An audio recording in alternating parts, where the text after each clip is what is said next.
Hi friends, welcome to Senthur kitchen. இன்றைக்கி நம்ம கிச்சனில் மைதா பிஸ்கெட் பேக்கரி டேஸ்ட்டில் எப்படி பண்ணலான்னு பார்க்கலாம். அதுக்கு முன்னாடி என்னோடய சேனலை சப்ஸ்கிரைப் பண்ணாதவங்க சப்ஸ்கிரைப் பண்ணிக்கோங்க. கூடவே பெல் ஐக்கானை கிளிக் பண்ணிக்கோங்க. வாங்க இப்போ எப்படி பண்ணலான்னு பார்க்கலாம். இன்றைக்கி நம்ம 1 கப் மைதா வச்சு பிஸ்கெட் ரெடி பண்ணிக்கலாம். 1 கப் மைதா மாவு எடுத்துருக்கேன். இதுக்கு பதிலாக நீங்கள் கோதுமை மாவு கூட எடுத்துக்கலாம். 1/4 கப் அளவு சர்க்கரை எடுத்து இந்த மாதிரி நல்லா நைஸாக, எவ்வளோ நைஸாக அரைக்க முடியுமோ அரைச்சி எடுத்துக்குங்க.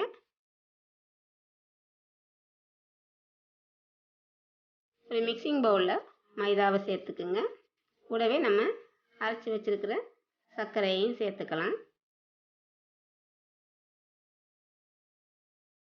இந்த பிஸ்கெட் பார்த்தீங்கன்னா ஒரு மைல்டான இனிப்பு டேஸ்ட்டோடு இருந்தால் தான் நல்லாயிருக்கும். மைதாவும் சர்க்கரையும் நல்லா மிக்ஸ் ஆகிற மாதிரி மிக்ஸ் பண்ணி விட்டுக்குங்க. ஒரு 2 டேபிள் ஸ்பூன் நெய்யை நல்லா சூடு பண்ணி இந்த மாவில் சேர்த்துக்கோங்க. நல்லா மிக்ஸ் பண்ணி விட்டுக்குங்க. நெய், சுகர், மைதா எல்லாம் நல்லா மிக்ஸ் ஆகிற மாதிரி மிக்ஸ் பண்ணிக்கணும். இந்த மாதிரி நல்லா மிக்ஸ் பண்ணிக்கோங்க. காய்ச்சி ஆற வச்ச பால் 1/2 கப் எடுத்துக்கலாம். இதை இப்போ நம்ம மாவில் கொஞ்சம் கொஞ்சமாக சேர்த்து மாவு பிசைஞ்சுக்கலாம். பால் வேண்டாம்னு நினைக்கிறவங்க நீங்கள் தண்ணி கூட சேர்த்து பிசைஞ்சு எடுத்துக்கலாம்.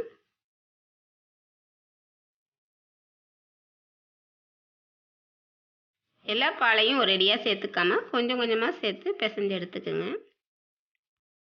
நெய் பாலுக்கு பதிலாக நீங்கள் முட்டை கூட சேர்த்து இந்த பிஸ்கெட்டை ரெடி பண்ணிக்கலாம்.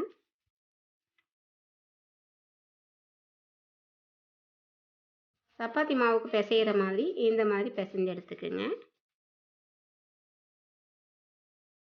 ரொம்பவே அழுத்தம் கொடுக்காம, ரொம்ப கெட்டியாவோ நைஸாவோ இல்லாமல் இந்த மாதிரி நம்ம மாவை பிசைஞ்சு எடுத்துக்கணும். இதை இப்போ நம்ம ஒரு 1/2 மணி நேரம் மூடி போட்டு வச்சுக்கலாம். 1/2 மணி நேரம் ஆனதுக்கப்புறம் பார்த்தீங்கன்னா மாவு இந்த மாதிரி நல்லா நைஸாக இருக்கும். இப்போ நம்ம இதை சின்ன சின்ன பகுதிகளாக பிரிச்சுக்கலாம். சப்பாத்தி மாவுக்கு எடுக்கிறத விட கொஞ்சம் பெரிய உருண்டையாக எடுத்து இந்த மாதிரி கையில் வச்சு நல்லா உருட்டிக்கிங்க.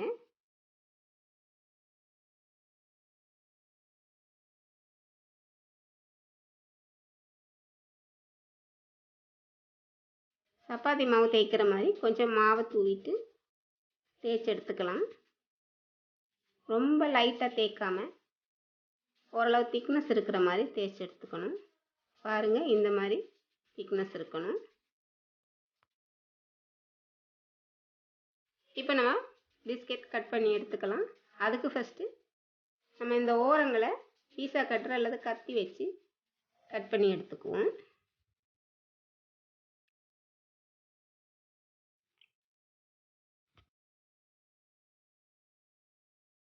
இந்த கட் பண்ண பீசஸை எடுத்து விட்டுருங்க. இதை நம்ம உருட்டி பிஸ்கெட் ரெடி பண்ணிக்கலாம். இப்போ சின்ன சின்ன பீசஸாக கட் பண்ணிக்கோங்க.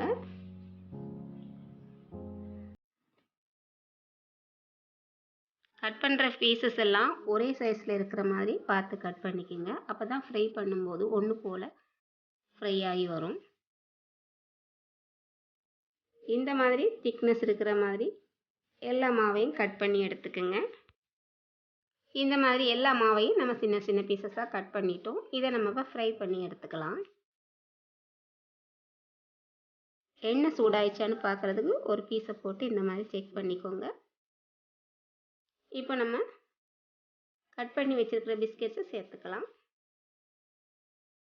இந்த மாதிரி ஸ்பூனை வச்சு சேர்க்குறதால உங்களுக்கு கையில் எண்ணெய் தெறிக்காமல் இருக்கும். தீயை அதிகமாக வச்சிடாமல் மீடியம் ஃப்ளேமில் வச்சு பொரிச்சு எடுத்துக்குங்க. தீ அதிகமாக வச்சா உங்களுக்கு மேலே மட்டும் வெந்திருக்கும், சென்டர் பகுதி உங்களுக்கு ஃப்ரை ஆகாது. இந்த மாதிரி ஸ்பூனை வச்சு பண்ணுங்கள். அப்போ தான் உங்களுக்கு பிஸ்கெட்ஸ் எல்லாம் ஈவனாக ஃப்ரை ஆகி வரும். இந்த மைதா பிஸ்கெட்டுக்கு பார்த்தீங்கன்னா இனிப்பு நம்ம மைல்டாக தான் சேர்த்துருக்கோம். உங்களுக்கு தேவைன்னா நீங்கள் கொஞ்சம் இனிப்பை அதிகப்படுத்திக்கலாம். இந்த மைதா பிஸ்கெட்டை நம்ம பேக்கரியில் தான் வாங்கிட்டு இருந்திருப்போம். இந்த மாதிரி ரொம்ப ரொம்ப ஈஸியாக வீட்லேயே நம்ம இந்த மைதா பிஸ்கெட்டை ரெடி பண்ணிக்கலாம். இந்த மைதா பிஸ்கெட்டை பார்த்தீங்கன்னா சீக்கிரமே ஃப்ரை ஆகிடும். ஃப்ரை ஆக ஆரம்பித்ததும் இந்த மாதிரி எண்ணெயில் மிதந்து வரும். இந்த மாதிரி மிதக்க ஆரம்பித்ததும் அடுப்பை சிம்மில் வச்சுக்குங்க. ஒரு 2-3 நிமிஷம் நம்ம ஃப்ரை பண்ணாலே போதும். அடுப்பில் சிம்மில் வச்சு ரொம்பவே கலர் சேஞ்ச் ஆகாமல் இந்த மாதிரி மைல்டாக ஒரு கோல்டன் கலர் வரும்போது நம்ம இறக்கிக்கணும். அதிக நேரம் விட்டிங்கன்னா இதோட கலர் சேஞ்ச் ஆகி அதோட டேஸ்ட்டும் உங்களுக்கு டிஃப்ரெண்ட் ஆகிடும். பேக்கரி டேஸ்ட்டில் ஒரு ஈவினிங் ஸ்நாக்ஸை நம்ம ரெடி பண்ணிட்டோம். இந்த மாதிரி ஒரு ஸ்நாக்ஸை நீங்களும் உங்கள் வீட்டில் ட்ரை பண்ணி பாருங்கள். எப்படி இருக்குன்னு உங்களோட கமெண்ட்ஸை சொல்லுங்கள். லைக் பண்ணுங்கள், ஷேர் பண்ணுங்கள். இது வரைக்கும் என்னோடய வீடியோ பார்த்ததுக்கு ரொம்ப ரொம்ப நன்றி. வணக்கம்.